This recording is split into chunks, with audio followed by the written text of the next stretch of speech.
Welcome to Pindar Poetry. We hope you learned something new. In this video, I will explain how to add coolant to Volkswagen Atlas. Begin by ensuring the engine is cool and the vehicle is on level ground. Never open the reservoir while hot. Identify the correct coolant type from the owner manual or dealer recommendation and locate the coolant reservoir cap under the hood. Gather protective gloves, a funnel, and a clean rag to avoid spills and contaminants while you top off the system safely. Before you start, confirm the recommended coolant and gather tools like a funnel and gloves and a container for old fluid.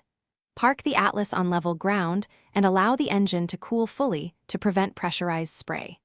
Open the hood and locate the coolant reservoir. Wipe the cap area clean with a rag to avoid debris falling in. Keep the owner manual handy for capacity guidance and mixing ratios if dilution is. With gloves on, remove the coolant reservoir cap slowly to relieve any residual pressure and inspect the level against the max and min marks. Insert a funnel and add the specified coolant a little at a time until the level reaches the max mark without overfilling. Replace the cap securely, start the engine for a short run to circulate fluid, then recheck and top off as needed while watching for leaks under the vehicle. Thanks for watching. Consider subscribing if we helped you.